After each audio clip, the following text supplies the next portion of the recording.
Hi ಸ್ನೇಹಿತರೆ, ನಮಸ್ಕಾರ ಎಲ್ಲರಿಗೂ. ನಾನು ನಿಮ್ಮ ಲಕ್ಕಪ್ಪ ಸರ್. ಇವತ್ತು ಮತ್ತೊಂದು ಚುಟುಕು ಸುದ್ದಿಯನ್ನು ತಗೊಂಡು ಬಂದಿದ್ದೇನೆ. ಇವತ್ತು ತಂದಿರುವಂತಹ ಒಂದು ಚುಟುಕು ಸುದ್ದಿ ಏನ್ ಸರ್ ಅಂತ ಕೇಳಿದಾಗ, that is creative R orange economy ಅಂತ ಕರಿತೀವಿ. ಸರ್, ಈ ಕ್ರಿಯೇಟಿವ್ ಎಕಾನಮಿ ಬಗ್ಗೆ ನಾವೇನ್ ಮಾಡ್ಬೇಕಂತ ಕೇಳಿದಾಗ ತಿಳ್ಕೊಳ್ಬೇಕಾಗುತ್ತೆ. ಯಾಕಂದ್ರೆ ಬಹಳಷ್ಟು ಸುದ್ದಿಗಳಿಗಿರ್ತಕ್ಕಂಥ ವಿಚಾರ ಮತ್ತು ಬಹಳಷ್ಟು ಇಂಪಾರ್ಟೆಂಟ್ ಆಗಿರ್ತಕ್ಕಂಥ ವಿಚಾರ.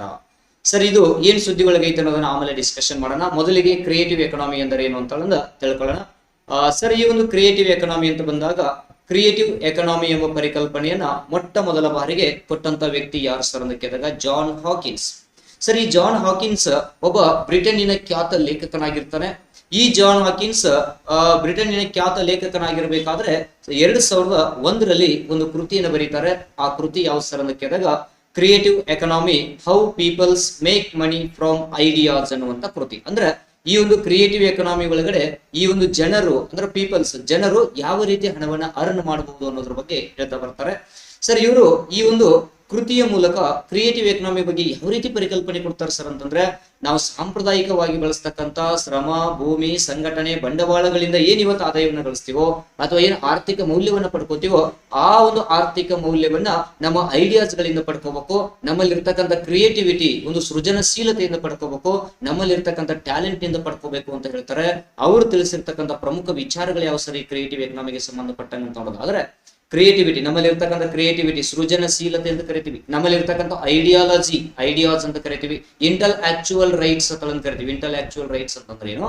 ನಾವು ಪಡ್ಕೊಂಡಿರ್ತಕ್ಕಂಥ, ನಾವು ಉತ್ಪಾದನೆ ಮಾಡಿರ್ತಕ್ಕಂಥ ವಸ್ತುವಿಗೆ ಮಾರಾಟ ಮಾಡ್ಲಿಕ್ಕೆ ನಮಗೆ ಅದರ ಮೇಲೆ ಏನಿರ್ಬೇಕಂತ ಕೇಳಿದಾಗ ಸಾರ್ವಭೌಮ ಅಧಿಕಾರ ಇರ್ಬೇಕು ಅನ್ನೋದು. ಇದನ್ನ ಕಾಪಿ ರೈಟ್ ಅಥವಾ ಇಂಟೆಲೆಕ್ಚುವಲ್ ರೈಟ್ಸ್ ಅಂತ ಕರಿತೀವಿ.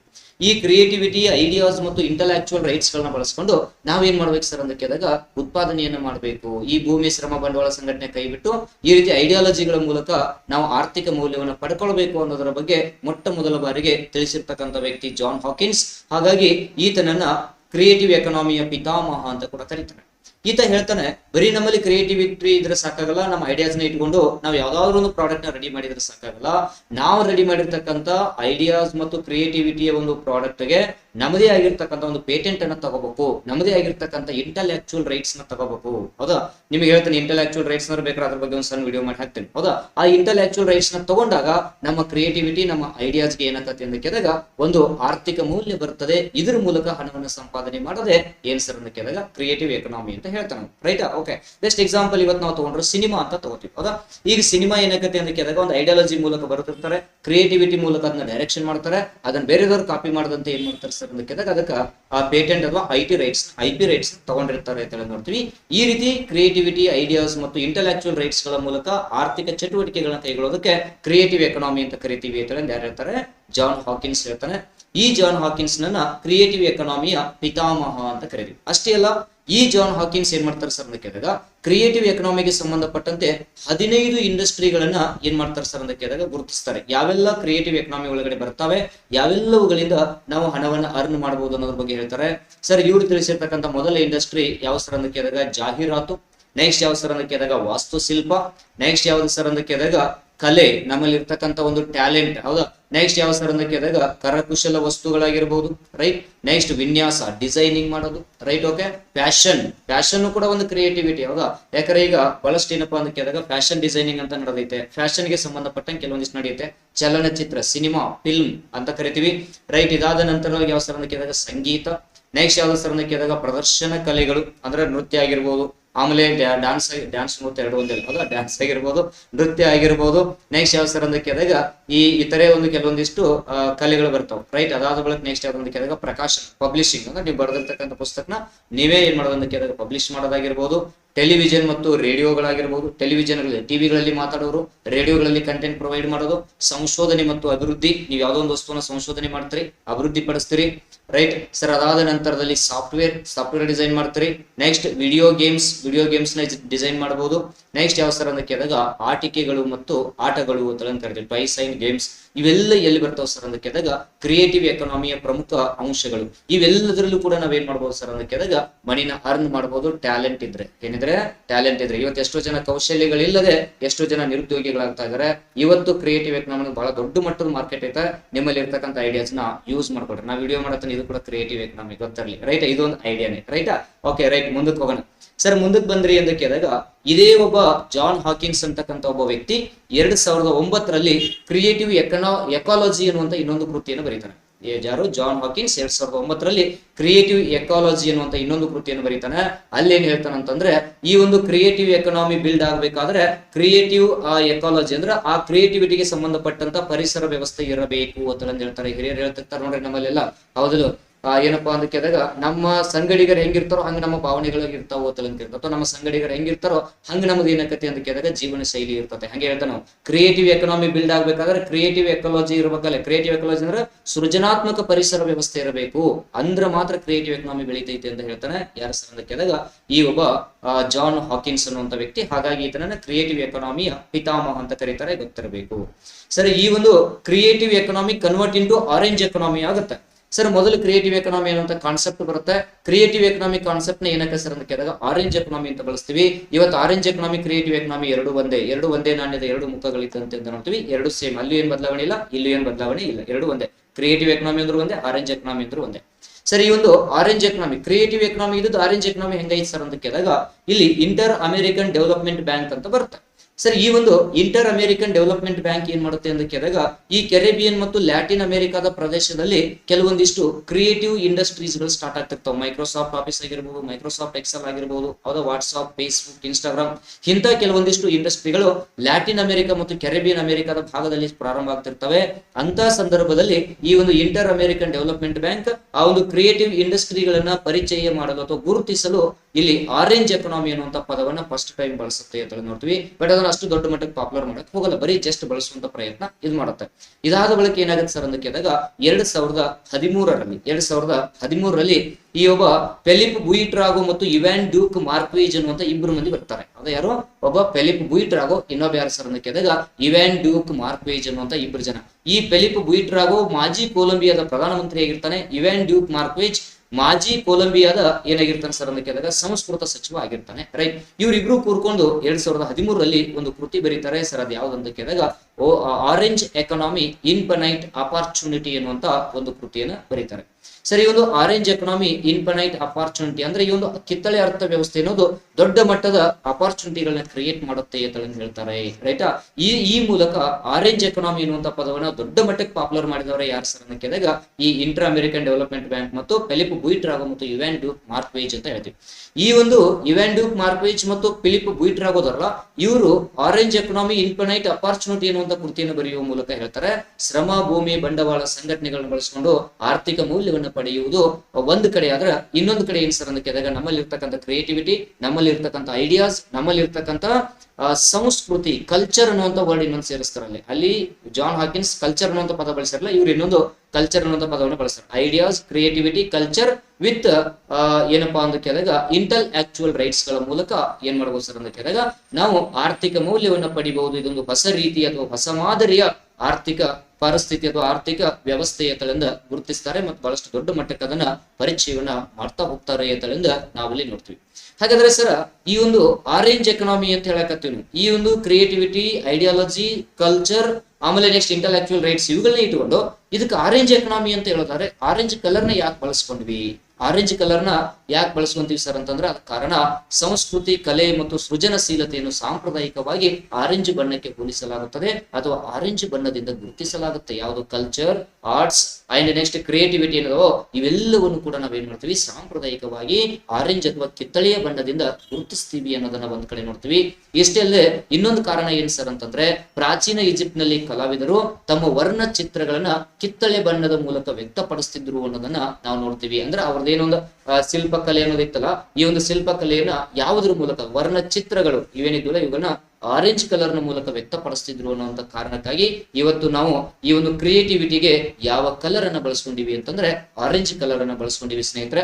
S, right. ಮುಂದಕ್ಕೆ ಹೋಗೋದಾದ್ರೆ ಸರ್, ಇಲ್ಲಿ United Nations Conference on Trade and Development ಅನ್ನುವಂತ ಒಂದು ಸಂಸ್ಥೆ ಬರುತ್ತೆ. ಈ ಒಂದು United Nations Conference on Trade and Development ಅನ್ನುವಂತ ಸಂಸ್ಥೆ ಈ ಒಂದು ಆರೆಂಜ್ ಎಕನಾಮಿಯನ್ನ 4 ಭಾಗಗಳಾಗಿ ಡಿವೈಡ್ ಮಾಡುತ್ತೆ. ಎಷ್ಟು ಭಾಗಗಳಾಗಿ ಡಿವೈಡ್ ಮಾಡುತ್ತೆ? 4 ಭಾಗಗಳಾಗಿ ಡಿವೈಡ್ ಮಾಡ್ತಾ ಬರುತ್ತೆ ಸರ್. ಆ 4 ಸೆಕ್ಟರ್ಸ್ ಯಾವ್ಯಾವ ಸರ್ ಅಂತ ಕೇಳಿದಾಗ ಇಲ್ಲಿ ನೋಡ್ರಿ, ಒಂದು ಪರಂಪರೆ, ಹೆರಿಟೇಜ್ ಅಂತ ಕರಿತೀವಿ ಸರ್. ಪರಂಪರೆ ಅನ್ನುವಂತ ಒಂದು ವಲಯ ಐತಲ್ಲ, ಇದ್ರಾಗ ಏನೇನು ಒಳಗೊಂಡಿರುತ್ತೆ ಸರ್ ಅಂತ ಕೇಳಿದಾಗ ಸಾಂಸ್ಕೃತಿಕ ಪರಂಪರೆ.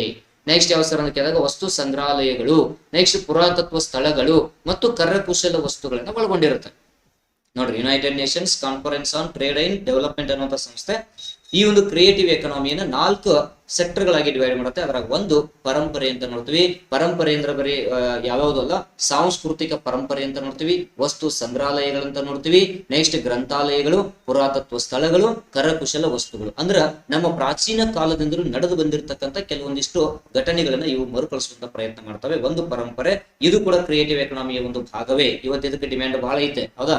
ಈ ನೆಕ್ಸ್ಟ್ ಇದಾದ ನಂತರ ಕಲೆ, ಆರ್ಟ್ ಅಂತ ಕರಿತೀವಿ. ಕಲೆ, ದೃಶ್ಯ ಕಲೆ ಅಂದ್ರೆ ಚಿತ್ರಕಲೆ ಮತ್ತು ಶಿಲ್ಪಕಲೆ, ಹೌದಾ? ಶಿಲ್ಪಕಲೆ ಕಲ್ಲಿನಲ್ಲಿ ಕೆತ್ತನೆ ಮಾಡುವುದು, ಚಿತ್ರಕಲೆ ಚಿತ್ರವನ್ನು ಬಿಡಿಸೋದು, ಪ್ರದರ್ಶನ ಕಲೆಗಳು ಅಂದ್ರ ಸಂಗೀತ, ನಾಟಕ, ನೃತ್ಯ, ಇದು ಶಿಲ್ಪಕಲೆ. ಇನ್ನು ನೆಕ್ಸ್ಟ್ ಯಾವ ಸರ್ ಅಂತ ಕೇಳಿದಾಗ ಸಾಹಿತ್ಯ ಪ್ರಕಾಶನ, ಬರೆದಿರುವಂತಹ ಪುಸ್ತಕಗಳನ್ನ ನಾವು ಪ್ರಕಾಶನ ಮಾಡೋದು ಕಲೆ ಅನ್ನುವಂತ ಒಂದು ವಿಭಾಗದಲ್ಲಿ ಬರುತ್ತೆ ಸರ್. ನೆಕ್ಸ್ಟ್ ಯಾವ ಸರ್ ಅಂತ ಕೇಳಿದಾಗ ಮಾಧ್ಯಮ, ಮೀಡಿಯಾ ಅಂತ ಬರುತ್ತೆ.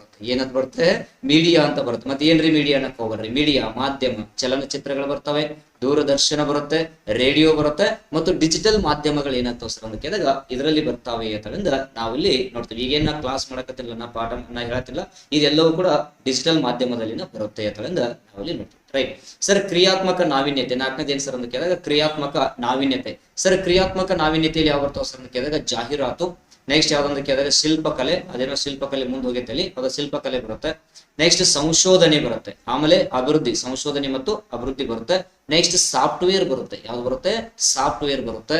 ನೆಕ್ಸ್ಟ್ ಯಾವ ಸರ್ ಅಂತ ಕೇಳಿದಾಗ AVGC ಬರುತ್ತೆ, ಯಾವ್ದು ಬರುತ್ತೆ? AVGC ಬರುತ್ತೆ. ಗೇಮಿಂಗ್ಸ್ ಬರುತ್ತೆ. ಇವೆಲ್ಲ ಏನ್ ಬರ್ತಾವ ಸರ್ ಅಂತ ಕೇಳಿದಾಗ ಕ್ರಿಯೇಟಿವಿಟಿಯಲ್ಲಿ ಬರ್ತವೆ ಅಥವಾ ಕ್ರಿಯೇಟಿವ್ ಇನ್ನೋವೇಷನ್ಸ್ ಅಲ್ಲಿ ಬರ್ತವೆ.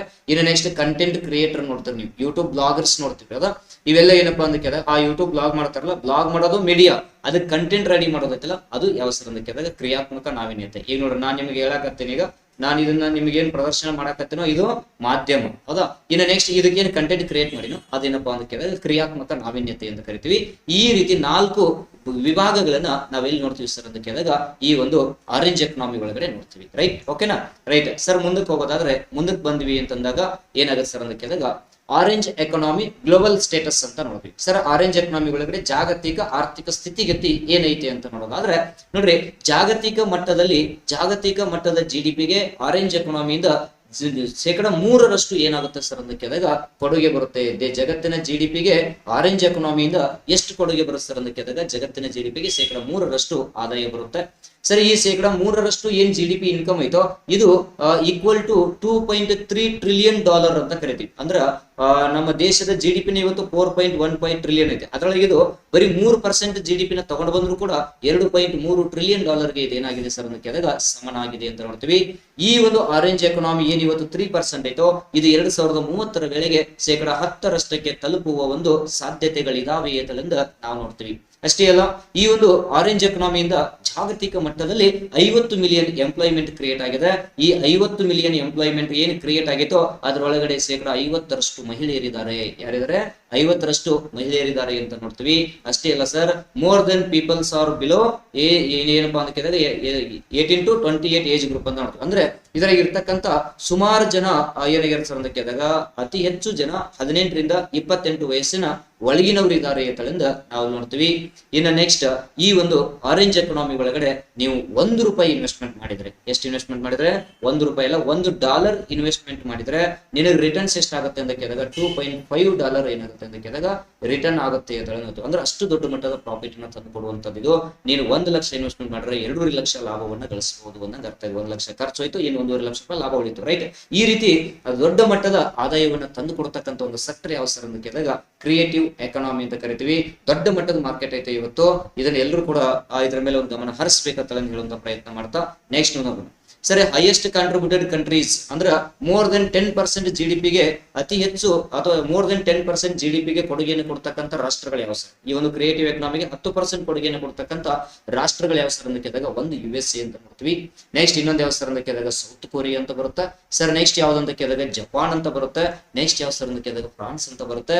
ಇವು ಜಾಗತಿಕ ಮಟ್ಟದಲ್ಲಿ ತಗೊಂಡಾಗ ಈ ಒಂದು ಕ್ರಿಯೇಟಿವ್ ಎಕನಾಮಿಯಿಂದ 10% GDP-ಗೆ ಕೊಡುಗೆಯನ್ನು ಕೊಡ್ತಾವೆ ಅನ್ನೋದನ್ನ ನೋಡ್ತೀವಿ. ಅತಿ ಹೆಚ್ಚು ಕ್ರಿಯೇಟಿವ್ ಎಕನಾಮಿ ಅಥವಾ ಆರೆಂಜ್ ಎಕನಾಮಿಯನ್ನು ಹೊಂದಿರುವಂತಹ ರಾಷ್ಟ್ರಗಳು ಯಾವಂದ್ರೆ USA, south Korea, Japan, France ಮುಂತಾದ ರಾಷ್ಟ್ರಗಳು ಅಂತ ನಾವು ನೋಡ್ತಾ ಬರ್ತೀವಿ. Right, okay.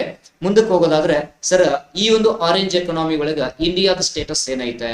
ಆರೆಂಜ್ ಎಕನಾಮಿ ಒಳಗೆ ಇಂಡಿಯಾದ ಸ್ಟೇಟಸ್ ಏನೈತೆ ಸರ್ ಅಂತ ನೋಡೋದಾದ್ರೆ, ನಮ್ಮ ಭಾರತ ದೇಶದ GDP-ಗೆ ಕ್ರಿಯೇಟಿವ್ ಎಕನಾಮಿಯಿಂದ 0.5 to 1% GDP-ಗೆ ಆದಾಯ ಬರುತ್ತೆ. ಭಾರತದ GDP-ಗೆ ಕ್ರಿಯೇಟಿವ್ ಎಕನಾಮಿಯಿಂದ ಎಷ್ಟು ಕೊಡುಗೆ ಬರುತ್ತೆ ಸರ್ ಅಂತಂದಾಗ ಕೇವಲ 0.5 to 1%, ಲೆಸ್ ದೆನ್ 1% GDP-ಗೆ ಕ್ರಿಯೇಟಿವ್ ಎಕನಾಮಿಯಿಂದ ಆದಾಯ ಬರುತ್ತೆ. ಆದ್ರೆ ಇದೇನು 0.1%, 0.5 to 1% ಐತಲ್ಲ, ಇದುವೇ ಏನಾಗಿದೆ ಸರ್ ಅಂತ ಕೇಳಿದಾಗ $30 ಬಿಲಿಯನ್ ಸಮನಾಗಿದೆ. ನೋಡ್ರಿ, $30 ಬಿಲಿಯನ್ ಸಮನಾಗಿದೆ.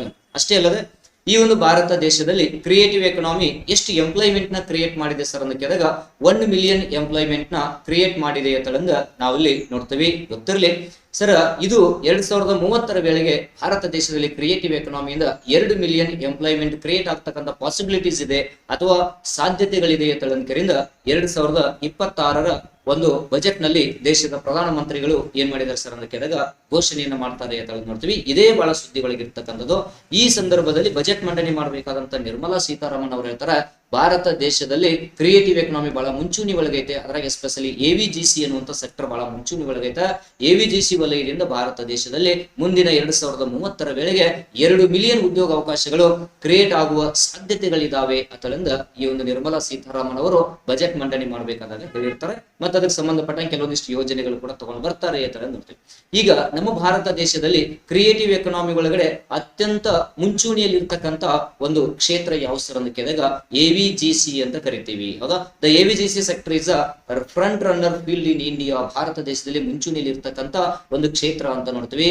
ಸರ್, AVGC ಅಂದ್ರೆ ಏನ್ ಸರ್ ಅಂತ ಕೇಳಿದಾಗ animation, visual effects, gaming and comics ಅಂತ ಕರಿತೀವಿ. ಈ ಕ್ಷೇತ್ರ ಬಹಳ ಮುಂಚೂಣಿಯಲ್ಲಿ ಇರ್ತಕ್ಕಂಥದ್ದು. ಸರಿ, ಈ ಒಂದು AVGC ವಲಯಕ್ಕೆ ಸಂಬಂಧಪಟ್ಟಂಗ ಭಾರತ ದೇಶ ಕೆಲವೊಂದಿಷ್ಟು ಯೋಜನೆಗಳನ್ನ ಘೋಷಣೆ ಮಾಡಿದೆಯಲ್ಲ, ಅದೇ ಬಹಳ ಸುದ್ದಿ ಒಳಗಿರ್ತಕ್ಕಂಥದ್ದು. ಅದೇ ಈಗ ನಮ್ಮನ್ನ ಕ್ರಿಯೇಟಿವ್ ಎಕನಾಮಿ ಅಂದ್ರೆ ಏನು ಅನ್ನುವಂಥದನ್ನ ತಿಳ್ಕೊಳ್ಳುವಷ್ಟು ತಲೆ ಕೆಡಿಸಿರುವಂತ ವಿಚಾರ ಯಾವುದು ಸರ್ ಅಂತಂದ್ರೆ AVGC ವಲಯದ ಸುಧಾರಣೆಗಾಗಿ ಭಾರತ ಸರ್ಕಾರ ಕೈಗೊಂಡಿರ್ತಕ್ಕಂಥ ಪ್ರಮುಖ ಕ್ರಮಗಳು ಅಂತ ಕರಿತೀವಿ. ಇದು ಸುದ್ದಿ ಒಳಗಿರ್ತಕ್ಕಂಥದ್ದು ಅಂತಂದ ನಾವು ನೋಡ್ತೀವಿ. ಸರ್, ಭಾರತ ದೇಶದಲ್ಲಿ AVGC ವಲಯ ಅಥವಾ ಕ್ರಿಯೇಟಿವ್ ಎಕನಾಮಿಗೆ ಸಂಬಂಧಪಟ್ಟಂತ AVGC ವಲಯದ ಸುಧಾರಣೆಗಾಗಿ 2022ರಲ್ಲಿ ಒಂದು ನೀತಿಯನ್ನು ಜಾರಿಗೆ ತರಲಾಗುತ್ತೆ. ಯಾವುದು ಸರ್ ಅಂತ ಕೇಳಿದಾಗ AVGC XR ಪಾಲಿಸಿ 2022 ಅಂತಂದ ನೋಡ್ತೀವಿ. Animation, visual effects, gaming, comics, extended reality policy ಎನ್ನುವಂತ ಒಂದು ಪಾಲಿಸಿಯನ್ನ 2022ರಲ್ಲಿ ಯಾರಂತ ಕೇಳಿದಾಗ ಭಾರತ ಸರ್ಕಾರ ಜಾರಿಗೆ ತರುತ್ತೆ ಅಂತ ನೋಡ್ತೀವಿ. ಈ ಒಂದು AVGC XR ಪಾಲಿಸಿ 2022 ಉದ್ದೇಶ ಏನಾಗಿದೆ ಸರ್ ಅಂತ ಕೇಳಿದಾಗ ಭಾರತವನ್ನ 2025 ವೇಳೆಗೆ ಜಾಗತಿಕ AVGC ಹಬ್ ಅನ್ನಾಗಿ ನಿರ್ಮಾಣ ಮಾಡುವುದು ಇದರ ಮುಖ್ಯವಾದ ಉದ್ದೇಶ ಆಗಿತ್ತು ಅಂತ ನೋಡ್ತೀವಿ. ಈ ಒಂದು AVGC XR ಪಾಲಿಸಿಯನ್ನ ವ್ಯವಸ್ಥಿತವಾಗಿ ಜಾರಿಗೊಳಿಸುವ ಸಲುವಾಗಿ 2024ರಲ್ಲಿ Indian Institute of Creative Technology ಅನ್ನುವಂತ ಒಂದು ಸಂಸ್ಥೆಯನ್ನ ಮುಂಬೈನಲ್ಲಿ ಸ್ಥಾಪನೆ ಮಾಡ್ತಾರೆ. ಗೊತ್ತಿರಬೇಕು ಸ್ನೇಹಿತರೆ. ರೈಟ್, ಇದಾದ ನಂತರ ಏನಾಗುತ್ತೆ ಸರ್ ಅಂತ ಕೇಳಿದಾಗ ಒಂದು 2025ರಲ್ಲಿ ಮುಂಬೈನೊಳಗಡೆ ವೇವ್ಸ್ ಸಮಿಟ್ ಅಂತ ನಡೆಯುತ್ತೆ. Sir, waves summit it means world audio visual entertainment summit ಅಂತ ನಡೆಯುತ್ತೆ. 2025ರಲ್ಲಿ ಎಲ್ಲಿ ನಡೀತೈತೆ ಸರ್ ಅಂತ ಕೇಳಿದಾಗ ಮುಂಬೈದೊಳಗೆ ನಡೀತೈತೆ. It is a global first AVGC summit ಅಂತ ನೋಡ್ತೀವಿ. ಜಗತ್ತಿನ ಮೊಟ್ಟ ಮೊದಲ AVGC ವಲಯಕ್ಕೆ ಸಂಬಂಧಪಟ್ಟಂತ ಒಂದು ಸಮಿಟ್ ಇದಾಗಿತ್ತು ಅಂತ ನಾವಲ್ಲಿ ನೋಡ್ತೀವಿ. ಇನ್ನು ನೆಕ್ಸ್ಟ್ ಸರ್, 2026ರ ಬಜೆಟ್ ನಲ್ಲಿ ಏನು ಎಲ್ಲ ಘೋಷಣೆ ಮಾಡಿದೆ ಭಾರತ ಸರ್ಕಾರ ಅಂತ ನೋಡೋದಾದ್ರೆ 2026ರ ಮುಂಗಡ ಪತ್ರದಲ್ಲಿ ಭಾರತ ಸರ್ಕಾರ AVGC ವಲಯಕ್ಕೆ ಘೋಷಣೆ ಮಾಡಿದ್ದೇನೆ ಸರ್ ಅಂತ ಕೇಳಿದಾಗ ನಮ್ಮ ಭಾರತ ದೇಶದಲ್ಲಿ 15,000 ಪ್ರೌಢ ಶಾಲೆಗಳು ಮತ್ತು 500 ಕಾಲೇಜುಗಳಲ್ಲಿ AVGC ಕಂಟೆಂಟ್ ಕ್ರಿಯೇಟರ್ ಲ್ಯಾಬ್ ಗಳನ್ನ ಸ್ಥಾಪನೆ ಮಾಡ್ತಾ ಇದೆ ಅಂತ ನೋಡಿದ್ವಿ. ಭಾರತ ದೇಶದ 15,000 ಪ್ರೌಢ ಶಾಲೆಗಳಲ್ಲಿ ಅಥವಾ ಮಾಧ್ಯಮಿಕ ಶಾಲೆಗಳಲ್ಲಿ ಮತ್ತು 5,000 ಕಾಲೇಜುಗಳಲ್ಲಿ ಏನ್ ಮಾಡ್ತಾ ಇದೆ ಸರ್ ಅಂತ ಕೇಳಿದಾಗ ಎವಿಜಿಸಿ ಕಂಟೆಂಟ್ ಕ್ರಿಯೇಟರ್ ಲ್ಯಾಬ್ಗಳನ್ನ ಏನ್ ಮಾಡ್ತಾ ಇದೆ ಅಂತ ಕೇಳಿದಾಗ ಸ್ಥಾಪನೆ ಮಾಡ್ತಾ ಇದೆ. ಸರ್ ಈ ಒಂದು ಲ್ಯಾಬ್ಗಳನ್ನ ಯಾರ ಸಂಯುಕ್ತ ಆಶ್ರಯದಲ್ಲಿ ಸ್ಥಾಪನೆ ಮಾಡ್ತಾ ಇದೆ ಅಂತ ಕೇಳಿದಾಗ Indian Institute of Creative technology ಸಂಸ್ಥೆಯ ಮೂಲಕ ಇವುಗಳನ್ನ ಸ್ಥಾಪನೆ ಮಾಡ್ತಾ ಇದೆ ಅಂತ ನೋಡ್ತೀವಿ. ಮೋಸ್ಟ್ ಇಂಪಾರ್ಟೆಂಟ್ ಇದು. ಸರ್ ಇದಾದ ನಂತರದೊಳಗ ಭಾರತ ದೇಶದ ಪ್ರಮುಖ ನಗರಗಳಾಗಿರ್ತಕ್ಕಂಥ ಲೋಥಾಲ್, ರಾಕಿಗರ್, ಸಾರನಾಥ ಮತ್ತು ಧೋಲವೀರದಂತಹ ದೇಶದ 15 ಪ್ರಮುಖ ಪುರಾತತ್ವ ಸ್ಥಳಗಳನ್ನ ಆಧುನಿಕ ತಂತ್ರಜ್ಞಾನವನ್ನ ಬಳಸಿಕೊಂಡು ದೇಶದ ಸಾಂಸ್ಕೃತಿಕ ಮತ್ತು ಪ್ರವಾಸೋದ್ಯಮ ನಗರಗಳನ್ನಾಗಿ ಭಾರತ ಸರ್ಕಾರ ಇವತ್ತು ಅಭಿವೃದ್ಧಿಯನ್ನ ಪಡಿಸ್ತಾ ಇದೆ ಅಂತಂದ ನಾವು ನೋಡ್ತಾ ಇದೀವಿ. ಎಸ್, ಇದಾದ ನಂತರದಲ್ಲಿ ಈ ಒಂದು ಎವಿಜಿಸಿ ಕ್ಷೇತ್ರಕ್ಕೆ ಸಂಬಂಧಪಟ್ಟಂಗೆ ಬಂದಾಗ ಭಾರತ ದೇಶದಲ್ಲಿ ಅತಿ ಹೆಚ್ಚು ಎವಿಜಿಸಿ ಕ್ಷೇತ್ರದಲ್ಲಿ ಮುಂಚೂಣಿಯಲ್ಲಿ ಇರ್ತಕ್ಕಂಥದ್ದು ಒಂದು ಮಹಾರಾಷ್ಟ್ರ ಆದ್ರೆ ಇನ್ನೊಂದು ಯಾವ ಸರ್ ಅಂತ ಕೇಳಿದಾಗ ಕರ್ನಾಟಕ ಅಂತ ನೋಡ್ತೀವಿ. ಹೌದಾ? ಈ ಒಂದು ವೇವ್ಸ್ ಸಮಿಟ್ ನಲ್ಲಿ ಅತಿ ಹೆಚ್ಚು ಎವಿಜಿಸಿ ಕ್ಷೇತ್ರದ ಮೇಲೆ ಹೂಡಿಕೆ ಮಾಡಿರುವ ರಾಜ್ಯ ಯಾವ್ದು ಸರ್ ಅಂತ ಕೇಳಿದಾಗ ಮಹಾರಾಷ್ಟ್ರ ಅಂತ ನೋಡ್ತೀವಿ. ಅಷ್ಟೇ ಅಲ್ಲ, ಎವಿಜಿಸಿ ಕ್ಷೇತ್ರದಲ್ಲಿ ಕರ್ನಾಟಕವು ಕೂಡ ಫ್ರಂಟ್ ರನ್ನರ್ ಸ್ಟೇಟ್ ಆಗಿದೆ ಅಥವಾ ಮುಂಚೂಣಿಯಲ್ಲಿ ಇರ್ತಕ್ಕಂಥ ಒಂದು ರಾಜ್ಯವಾಗಿದೆ ಅಂತಂದ ನೋಡ್ತೀವಿ. ಅದೇ ರೀತಿ ಕರ್ನಾಟಕ ಸರ್ಕಾರವು ಕೂಡ ವಿಶೇಷವಾಗಿ ಈ ಎವಿಜಿಸಿ XR ಪಾಲಿಸಿಯನ್ನು ಜಾರಿಗೆ ತಂದಿದೆ. ಇದರಿಂದ ಭಾರತ ಸರ್ಕಾರದ ಎವಿಜಿಸಿ XR ಪಾಲಿಸಿಗೆ ಬಹಳಷ್ಟು ಪೂರಕವಾಗಿದೆ ಅಂತಂದ ನಾವು ನೋಡ್ತಾ ಬರ್ತೀವಿ ಸ್ನೇಹಿತರೆ. ಇದಾಗಿತ್ತು ಇವತ್ತಿನ ಒಂದು ಏನಪ್ಪಾ ಅಂತ ಕೇಳಿದಾಗ ಕ್ರಿಯೇಟಿವ್ ಎಕನಾಮಿಯ ಒಂದು ಚುಟುಕು ಮಾಹಿತಿ ಇದಾಗಿತ್ತು. ಎಸ್, ಈ ಮಾಹಿತಿ ನಿಮಗ ಇಷ್ಟ ಆಗೈತಿ ಅಂತ ನಾನು ಅನ್ಕೊಂತೀನಿ. ಎಸ್, ಇದೇ ರೀತಿಯಾಗಿರ್ತಕ್ಕಂಥ ಹೊಸ ಮಾಹಿತಿಗಳು ಬೇಕಾದಲ್ಲಿ ನಮ್ಮ ಅಕೌಂಟ್ ನ ಫಾಲೋ ಮಾಡಿ. ಅಷ್ಟೇ ಅಲ್ಲ, ನಿಮ್ಗೆ ಯಾವ್ದಾದ್ರು ಹೊಸ ಮಾಹಿತಿಗಳು ಬೇಕಾಗಿದ್ದಲ್ಲಿ, ಯಾವ್ದಾದ್ರು ಒಂದು ಹೊಸ ಮಾಹಿತಿಗಳು ಬೇಕಾಗಿದ್ದಲ್ಲಿ ಅಥವಾ ಯಾವುದೇ ವಿಷಯದ ಬಗ್ಗೆ ವಿಡಿಯೋ ಬೇಕಾಗಿದ್ದಲ್ಲಿ ಕಮೆಂಟ್ ಮೂಲಕ ತಿಳಿಸ್ರಿ. ಆ ಮುಂದಿನ ದಿನಮಾನಗಳಲ್ಲಿ ನೀವು ಯಾವ ವಿಷಯದ ಬಗ್ಗೆ ಕೇಳ್ತಿರೋ ಆ ವಿಷಯದ ಬಗ್ಗೆ ನಾನು ವಿಡಿಯೋ ಮಾಡ್ತಾ ಬರ್ತೀನಿ. ಎಸ್, ಓಕೆ, ಇದುವರೆಗೂ ತರಗತಿಯನ್ನು ಆಲಿಸಿರ್ತಕ್ಕಂಥ ತಮ್ಮೆಲ್ಲರಿಗೂ ಧನ್ಯವಾದಗಳನ್ನ ಹೇಳ್ತಾ ಇವತ್ತಿನ ತರಗತಿಯನ್ನು ಇಲ್ಲಿಗೆ ಮುಗಿಸೋಣ. ಬಾಯ್ ಬಾಯ್ ಎಲ್ಲರಿಗೂ.